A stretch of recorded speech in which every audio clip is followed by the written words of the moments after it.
Okay, we have a special announcement right now, and then we'll follow it up with a photo opportunity out here in front of the car, in front of the media center. But as many of you guys know, earlier this year, Janssen Pharmaceuticals Incorporated became the official cardiovascular partner of NASCAR. And throughout the year, Janssen has demonstrated its commitment to educating the NASCAR family on the signs, symptoms, and risk of blood clots. In March, they sponsored the TreatMyClot.com 300 NASCAR Nationwide Series race, and they sponsored one of our Sprint Cup drivers' cars at the Auto Club 400 back in earlier this year. And last month, they became the title sponsor of the first chase for the NASCAR Sprint Cup race at Chicagoland Speedway with the MyAFibStory.com 400. Joining us today to talk about the MyAFibStory.com campaign is Michael Waltrip, who's driver of the number 66 MyAFibStory.com Toyota Camry. Welcome, Michael. Thank you. Dr. Patrick Eleanor, who is with the American Heart Association. Welcome, Doctor. And Greg Rupersberger, who is Group Product Director, Cardiovascular, Janssen Pharmaceuticals. Greg, I'll start with you. Maybe just talk about this campaign and why you all chose NASCAR as a platform to spread this awareness. Thanks a lot, Kerry. As you all know, last month we sponsored the MyAFibStory.com 400 to raise awareness for AFib, or atrial fibrillation. It's an irregular heartbeat that puts millions of Americans at the risk of stroke. And earlier this year, we learned about Michael's family story and how AFib and stroke impacted their world. And so we partnered with Michael, his team, the American Heart Association, to raise awareness during AFib Awareness Month. Our goal was to drive patients to learn more at MyAFibStory.com. And they were able to upload photos that were going to end up on Michael's car this weekend here at Talladega. And throughout this campaign, we were able to raise 3,000 photos through MyAFibStory.com. So we're really proud today to be presenting the American Heart Association with a check for $53,000 to continue the education and to raise awareness for AFib. And in addition, beyond just the money and the checks, we were really able to raise conversations. We drove over 100,000 people to MyAFibStory.com. As I said, 3,000 photos were uploaded, and over 22,000 people have watched Michael's family story either online or through social media. So we're just so excited and proud to be partnering with both AHA and Michael Waltrip Racing, and we'll be rooting for the number 66 Toyota MyAFibStory.com car on Sunday with thousands of you that will be riding around with Michael on Sunday. Thank you, Greg. And Dr. Eleanor, maybe just tell us a little bit from a fan and media perspective, what should we know about AFib and how will all of these donations and support help out the American Heart Association? Sure. Well, on behalf of the American Heart Association, we're incredibly grateful to Michael Waltrip, to Janssen, to NASCAR, and to the racing community, as well as to all of the individuals who have uploaded their photos and have been strong proponents of this campaign. It's been incredibly successful, and the money that's raised will go directly to support atrial fibrillation patient education at the American Heart Association. I think the important thing to realize is that atrial fibrillation is a condition that affects up to 3 million people in the United States alone, 33 million people worldwide, and can be associated with a nearly 5-fold increased risk of developing a stroke. It also leads to an increased risk of congestive heart failure, dementia, and even the risk of dying. So it's not something that should be ignored. And I think one of the important lessons out of this is that, just like Michael has shared the story of his own family, that if there is AFib in your family, it's not something that should be ignored. Something you should talk to your doctor about, be proactive, and try and make sure your family members get the right treatments. So thanks again for all your support. Thank you, Doctor. Thank you, Doctor. And Michael, certainly this is a cause that's near and dear to your hearts and your family. And maybe just talk about that for a second, if you would, please. Yeah, my mom, unfortunately, 25 years ago, suffered a stroke due to her AFib. And we, as a family, knew, and Mother knew, that she had an irregular heartbeat, but we didn't know it could cause her to have a stroke. So I asked my 87-year-old mother if she would mind sharing her story with the world. And at first, she wasn't too excited about that. But then she said, son, if I could help one person not wind up in a wheelchair like I am, then this will be totally worth it. So the cameras came to Mom's house, and she did a wonderful testimonial about life after her stroke, and she just really wants to encourage people to talk to their physician and find out what treatment might be right for them.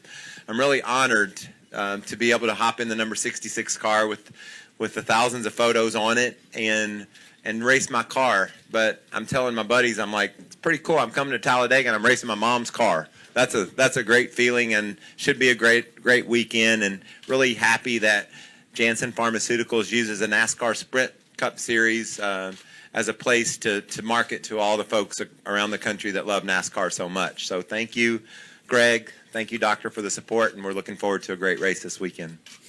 Thank you very much, Michael. And we'll take a few questions from the audience for either of these three gentlemen. And then, like I said, once we conclude here in this few minutes, we'll go right outside here in front of the media center, and there'll be a special unveiling of the car that Michael will drive on Sunday. We'll start over here to the right with Jenna.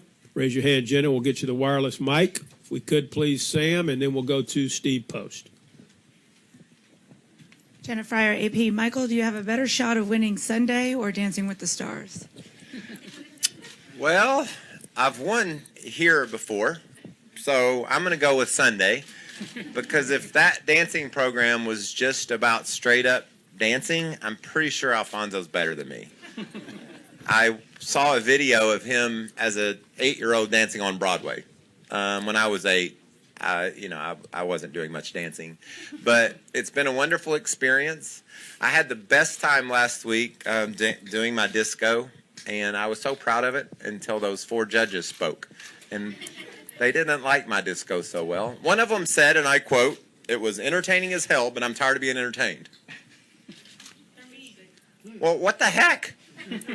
I'm not trying to win a Pulitzer Prize or anything. I'm trying to dance, trying to dance. But it's been a wonderful experience. It's been so fun, and a lot of people in the airport now say, "You're that dancer." Can you imagine that? No, I said I did win a couple races, and so I'm happy to be in Talladega, go out on the boulevard and see the fans and just say thank you, because a lot of people have voted for us when our scores weren't great, and it's because of this wonderful community that is NASCAR. And I've never been prouder to be a NASCAR driver, and hopefully continue to improve my dancing so that folks can be proud that they cast that vote for me and Emma. She's a wonderful girl. I love working with her. We just left the YMCA in Oxford, Alabama. She's from somewhere in England. A little bit of a culture shock for her, and she's loving every minute of it. Oxford, England, and Oxford, Alabama, a little different, aren't they? Yeah, that's what she said this morning. So. All right, let's go over here to Steve Post. Raise your hand, Steve, and then Jeff Gluck. Steve Post, Motor Racing Network. Michael, you mentioned going out on the boulevard. How would you describe the infield here at Talladega to somebody that's maybe not familiar with it? I know the parade has a Mardi Gras theme to it, but it's Mardi Gras, the best tailgate party you ever been to, all rolled into one. To me, it's just celebrating a sport that we love, and they're going to celebrate it tonight and tomorrow night, and they're probably going to be celebrating it Sunday as well. It's folks coming together that have a common interest. They all are here because they love race cars, and they love this spectacle that Talladega is. And so when you go out there in the middle of them, you're just like them. You love cars too, and it makes you smile that you see so many people that have the same interest as you do. It's honestly touching to me. Like, I know it's a party and people are crazy and there's a lot going on, but it touches my heart that people come here and want to be a part of all this. It's a great feeling. Go to Jeff and then to Zach. Jeff Gluck from USA Today. I'm behind the cameras. You can't see me, but I'm wondering about your double this weekend. When are you going to? Obviously, you have to rehearse dancing wise. So when are you going to do that around your practice time and figure that all out? Well, this morning we did a hit for the Weather Channel, talking about the beautiful weather this weekend in Alabama and how the race is going to play out on Sunday afternoon. That was part of my day. The press conference here, but I left the the track this morning and went to the YMCA in Oxford, like I said, and we danced for 2 hours, or we practiced for 2 hours. I'm still not comfortable calling what I do dancing, but we practiced for 2 hours. And this press conference, I'm going to hop in my car, run some this afternoon, get ready to qualify tomorrow, go out on the boulevard, hang out with all the folks from Talladega, and then we're going back to the YMCA tonight at about 7:30 and dance till 10:30, or practice until 10:30. Tomorrow, it'll be a whole lot of the same. Do some truck series practice, or I guess qualifying on TV, and then the truck race, and then after it's all over tomorrow night, go back and practice some more. Race on Sunday, fly back to LA on Sunday. Hopefully get there in time to have an hour or so to sort of review everything. The dance we're doing this week is the Argentine tango, and it's quite a lot different than the disco. So it's really like romantic and sexy. So Let's go to Zach over here to your left. pretty happy about that. Go ahead, Zach. This is for Dr. Eleanor. Sir, there's sentiments that popularity in NASCAR has been waning, whether or not that's true. What made you decide to use NASCAR and Michael Waltrip racing as a means to advance your cause and inform people about heart health? Sure. I mean, I think that it's often easy to talk in the abstract about these kind of conditions, and we were saying that, atrial fibrillation is kind of the silent disease in many ways, although it affects 3 million people is a lot of folks, and there's kind of this disconnect between the number of people that are affected by it, the devastating consequences, the great expense that we as a society bear, and the understanding and appreciation of that. And I think that, when you hear Michael's story, it kind of puts it in very tangible terms, and I think that was, really a striking part of it. It's very different. You can talk about it in a textbook or, a statistic on a billboard, but it's very different when you make that very personal connection. And I think that was the goal, was to try and make that a unique connection for folks, because I think people can relate to that experience in your family as well as in their own.